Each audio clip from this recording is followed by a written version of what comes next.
está começando mais uma edição do programa do curso de Direito da Faixa.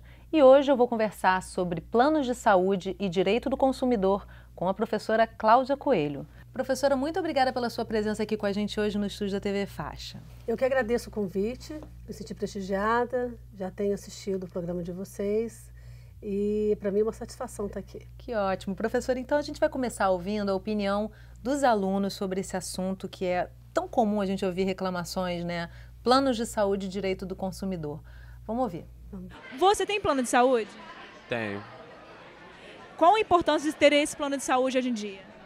É uma forma de você ter um amparo, né? Porque nem sempre a gente tem a garantia da qualidade do serviço público de saúde, né? Porque os hospitais públicos não estão dando muita conta com nada, é horrível, assim. Na verdade, eu tenho um plano de saúde para garantir algumas coisas, né? Mas o atendimento é sempre precário, enfim. Tive vários problemas com o plano, atendimento, de estar no hospital e o atendimento negado, sem razão aparente. E o que o seu plano cobre? Então, hoje em dia eu sou assim. Eu assim não cobro muita coisa, mas, por exemplo, internação, uma pessoa acompanhando comigo, pelo menos já é o que eu preciso. Meu plano cobre, graças a Deus, muita coisa. Até estética, então... Eu tenho um problema na panturrilha. Às vezes eu preciso ter alguma coisa com urgência, eu não consigo marcar com... Por exemplo, eu preciso no máximo um mês, aí só pode daqui a 4, 5 meses. E quais cuidados você acha que o consumidor deve ter ao contratar um plano de saúde? O primeiro e mais básico é olhar a carência, né? Porque os planos de saúde, a grande maioria tem carência, e essa carência às vezes engloba questões, por exemplo, como alguma doença crônica, né? Você já tem essa doença, tem que tratar, e aí você vai contratar um plano que não cobre isso, então não adianta. Por exemplo, no meu caso, eu fiz um plano empresa, eu não tinha carência, e quando eu fui ao hospital, né, no caso levar minha filha, o atendimento dela foi negado. Saber das carências do plano, se cobre as necessidades, né, de cada um, de saúde, né, e acho que basicamente isso. O que o seu plano cobra? Carta é essa. Eu tratei de me informar, entrei em contato, fiz algumas exigências, ter acesso ao contrato, enfim, porque quando você assina o plano, o contrato ele não chega para você na hora da assinatura ali com a gente, não. Enfim, a pessoa que te propõe fazer aquele plano. Aí eu entrei em contato com a empresa, né, com a Golden Cross no caso, pedi para ter acesso às coberturas, carências, por que eu não tinha sido atendido, já que meu plano não tinha carência, porque era um plano empresa. E como nesse caso, se o plano nega um atendimento necessário, a quem recorrer? Com quem você reclamaria? Bom, eu poria na justiça, com base no contrato que ele leu e assinou. Então, esse é o problema, porque muitas vezes a gente vai recorrer com alguma assistência do próprio hospital, porque a gente acha que o problema é do hospital e muitas vezes não é. Por exemplo, teve algum problema no seu plano e você vai reclamar com alguém do hospital e muitas vezes o hospital não pode fazer nada. Eu recorreria com o atendimento do cliente do próprio plano. Como tornar as relações entre consumidores e plano de saúde mais pacíficas e proveitosas? Olha, sendo bastante sincero, eu acho uma relação bem difícil, né? Porque de um lado a gente tem assim, um grupo bastante poderoso, né? E do outro lado os consumidores. E a gente sabe que essa relação no Brasil é bastante desigual, embora a gente tenha toda uma legislação, enfim, né? Só que as pessoas elas precisam conhecer a legislação, quer dizer, elas não são obrigadas a conhecer a legislação, mas seria interessante que elas conhecessem a legislação. Olha, é difícil acreditar, viu? Porque aqui a justiça ela tarda, mas não falha? Fica a pergunta. Professora, eu quero começar com uma questão que surge entre os alunos, que são as dúvidas com relação a contrato e carência. A aluna Bárbara, no caso, faz uma colocação sobre isso, né? De que, de repente, você não vê as carências no contrato e quando você precisa do plano, de repente, não consegue utilizar. O Marcos também vivencia a mesma coisa.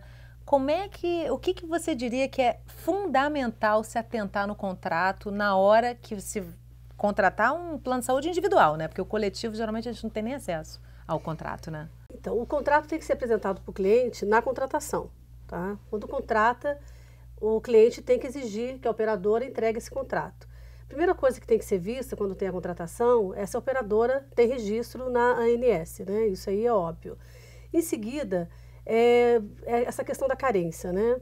A Lei 9.656 de 88, ela estabelece lá uma carência máxima. A carência máxima que nós temos é de 24 meses e a mínima de 24 horas. E o que acontece? Independente do que está estabelecido no contrato, né, como a gente viu no caso do Marcos, pelo que ele passou para a gente, existe essa prática da seguradora de negar o atendimento, tá? A boa notícia é que essa negativa, ela não tá de acordo com a legislação vigente. Então, o que tem que ser feito? Tem que reclamar, como ele disse que fez, tá? E não sendo atendido pela operadora, tem que entrar com uma ação judicial. Tem que realmente buscar os direitos, né? Agora, Tem realmente que buscar os direitos. Agora, muitas pessoas comentam, não só no nosso vídeo, entre os nossos alunos, mas que os contratos são confusos e que, às vezes, tem, inclusive, cláusulas que são absolutamente ilegais no contrato e que realmente só indo até a justiça, né? Como é que se lida judicialmente com isso, assim? A ANS, enquanto agência reguladora, passa pela ANS a formatação desses contratos? Existe uma fiscalização disso? Não, existe uma fiscalização e existem regras, né, que devem ser obedecidas pelas operadoras na formulação desses contratos. Mas isso não quer dizer que elas sejam integralmente cumpridas.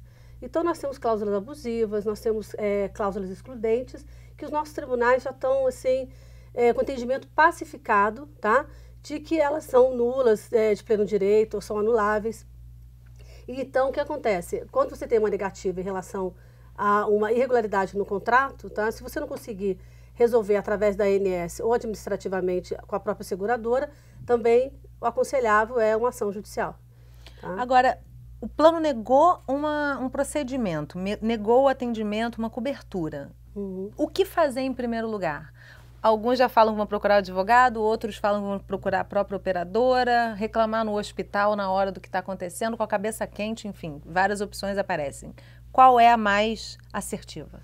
Bem, no caso aí, o hospital, a primeira coisa a ser perguntada no hospital é se eles estão negando por alguma situação do hospital, tá? Ou se a negativa é da operadora, né? Se a negativa for da operadora, o primeiro procedimento é tentar uma solução administrativa junto à operadora, tá? Não tendo sucesso, pode-se tentar o PROCON, a ANS ou direto uma ação judicial. Depende da urgência também, né? Se a pessoa tem uma urgência de um tratamento, ela não pode ficar esperando aí 48 horas, 5 dias, 20 dias, às vezes até, que uma operadora pede para poder dar uma resposta. Então, o ideal seria procurar um advogado e conseguir uma liminar em 72 horas, é a média que se consegue uma liminar no caso de urgência. Agora, professora, a gente está vendo uma discussão no Congresso, nesse momento, em que se fala, por exemplo, em aumento a partir dos 60 anos de idade, mudança de faixa etária ainda a partir dos 60 anos de idade, que é uma questão vetada no Estatuto do Idoso, né? Uhum. E já foi muito discutida, foi uma grande conquista que isso se modificasse nesse sentido, no sentido de que o idoso não tivesse mais tantos aumentos, né? E também até com relação ao rol obrigatório de procedimentos cobertos pelos planos de saúde, ou seja, o direito do consumidor está em foco nesse momento nessas discussões, né? Até a retirada da questão dos planos de saúde do Código de Defesa do Consumidor está sendo discutida, né? O que a gente pode esperar disso, assim? Onde está a defesa? O que a gente tem de defesa para evitar que isso aconteça? Existem várias associações, institutos, né, de defesa do direito do consumidor que estão atuando nesse momento lá junto ao Congresso para não deixar que isso aconteça, né? Se isso vier a acontecer, principalmente deixar o Código de Defesa do Consumidor de regular as relações entre as operadoras e os consumidores, vai representar um grande retrocesso, tá? Porque o consumidor nessa relação, ele é a parte mais fraca, ele é vulnerável, tá? E a não incidência do Código de Defesa do Consumidor vai gerar uma série de injustiças e vai piorar ainda mais esse serviço de saúde suplementar. E com relação ao idoso, no caso, é simples assim? Simplesmente revogar uma ideia, uma legislação que já hoje coíbe a mudança de faixa etária a partir dos 60 anos de idade, esse aumento por mudança de faixa etária a partir dos 60 anos, estando no Estatuto do Idoso, isso não impede essa mudança, eles vão ter que mudar o Estatuto do Idoso para fazer isso, ou não? Não, isso impede a mudança. O artigo 5º, né, parágrafo 3º do Estatuto do Idoso veda isso. Então, eu acho que essa pretensão eles não vão alcançar, não. Mas aquilo que eu te falei, o pior cenário seria o Código de Defesa do Consumidor não mais regular a relação entre as operadoras de saúde e os consumidores. E aí a gente tem uma questão também da agência reguladora ANS, que hoje regulamenta a correção anual que esses planos têm e que também está se buscando um afrouxamento disso, né? São 114 medidas, né, que eles querem fazer e todas são desfavoráveis para o consumidor. O cenário, se essas 114 medidas forem aprovadas, né, seria o pior possível, né? Seria um grande retrocesso nessa relação operadora e consumidor no direito de saúde suplementar, né? Lógico que desfavorecendo o consumidor. Agora, professora, uma questão que eu acho interessante trazer, eu numa breve pesquisa na internet sobre procedimentos não cobertos porque não estão dentro das previsões da ANS e que muitas vezes o consumidor leva para a justiça e no judiciário consegue, independente da questão de estar previsto nas normas da ANS, que esse atendimento aconteça, como procedimentos, às vezes, como acupuntura para uma pessoa que tem uma doença de dor crônica e que é um procedimento que pode melhorar esse quadro, enfim. Até que ponto a ANS pode limitar a busca do consumidor por um atendimento pleno? A ANS não pode limitar esse atendimento, o atendimento do consumidor para um atendimento pleno, né? Como você chamou assim. O que eu vejo, o que acontece é que nesse caso, o que você tem? Você tem a Constituição, tá? Que é a nossa lei maior, e lá você tem o princípio da dignidade humana, tem o direito à saúde, né? Você tem lá os direitos sociais. E se esse tratamento, tá, que não é previsto no plano, mas ele é parte integrante do tratamento daquela moléstia, né, que a pessoa porta, ele não pode ser negado. Porque se ele for negado, uma parte do tratamento é como se todo o tratamento fosse, porque ele não vai surtir o efeito necessário para manter a saúde e a dignidade daquele indivíduo. Tá? Então, a Constituição está acima, tá? Os princípios constitucionais, eles estão acima da ANS, inclusive do Código de Defesa do Consumidor, que eu fiquei defendendo aqui. Tá? Então, não vejo como que a ANS, com resoluções normativas ou com fiscalização ou não fiscalização eficiente, ela deve regular pró o consumidor, né? Poderia limitar uma coisa que é garantida pela Constituição. Outra questão que eu vejo muito acontecer é a seguradora, depois que um funcionário de uma empresa que tem um plano coletivo sai dessa empresa, limitar um período de tempo para ele, que ele não pode se manter individualmente nesse plano. Isso tem uma busca, aonde reclamar, ou realmente esse consumidor tem que buscar um novo plano? Isso é uma previsão legal, né? O funcionário de uma empresa que foi demitido sem justa causa, tá? E isso também serve para aposentado. A regra é a mesma. No caso do aposentado desse funcionário, se ele contribuiu 10 anos ou mais, tá? Ele vai ter direito a esse plano vitalício.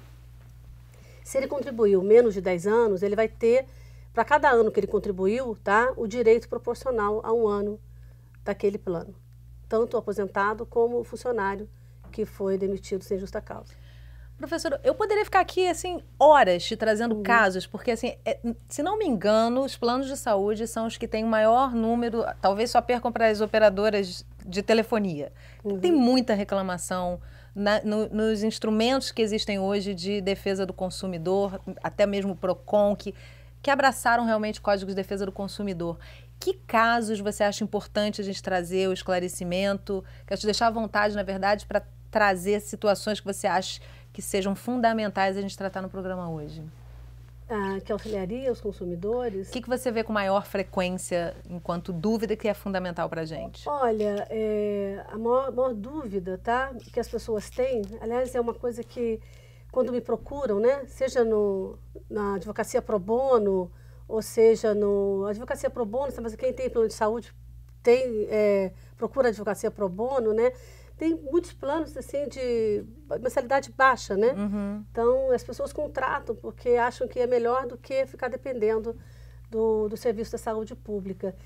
E a maior dúvida deles é que se entrar com uma ação judicial, se não vão ser retaliados pelo plano em outra situação, tá? Então é bom deixar claro que não, tá? Não vão ser retaliados. Uma porque a lei não permite e outra porque se retaliar vai novamente recorrer à justiça, o que se aconselha que se recorra novamente à justiça. E essas negativas não é porque é A ou B, não, é uma prática comum, tá? Dos planos de saúde. Então, isso é uma coisa que as pessoas sempre perguntam. Elas deixam de recorrer à justiça para garantir seus direitos com medo de retaliação futura da operadora de saúde. Isso não acontece. Tá? Se acontecer, nova ação, indenização por dano moral. O que ajudaria, tá? Para diminuir essas ações, para melhorar essa assistência, né, de saúde suplementar?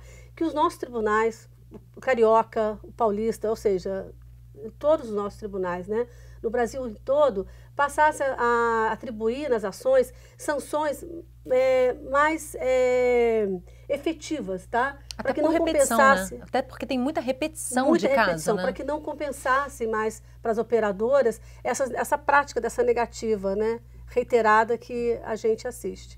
Porque o número de ações é muito pequeno ainda, para o número de negativa, para o de respeito ao direito, e a sanção aplicada pelo tribunal, tá, é muito baixa. Então, tanto pela quantidade de ações como pela sanção de baixo custo, compensa para ela continuar nessa prática abusiva. Tá?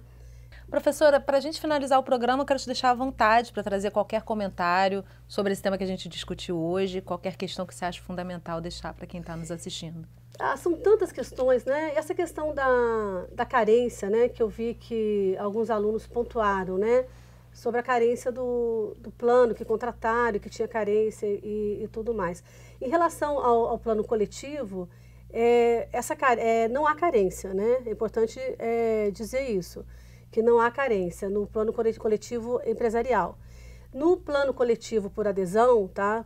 Pode haver a carência porque tem a carência parcial, certo? Mas aí se aplicaria, no máximo, por 24 meses, né? A carência menor é a de 24 horas, tá? Que é da contratação do plano. Não há carência para emergência e urgência, tá? E o outro ponto é que quando for contratar, que ao ler o plano, tá? Consulte a ANS, veja lá o prazo de carência máximo para cada procedimento que é permitido pela ANS, verifique no seu contrato, tá? Para que não seja dado uma carência maior do que a lei permite. Que é a limitação. Exato. Ótimos esclarecimentos e dicas, professora. Eu quero te agradecer muitíssimo pela sua participação com a gente aqui no programa, por um tema que é tão relevante, tão comum de se ter problema no Brasil, infelizmente ainda, né? Professora, muito obrigada mais uma vez pela sua participação com a gente aqui no programa do curso de Direito da Faixa. Eu que agradeço, para mim foi um prazer estar aqui, tá? Espero ser convidada outras vezes. E obrigada a você que acompanhou nossa edição do programa do curso de Direito da Faixa. Eu espero você no próximo programa. Tchau!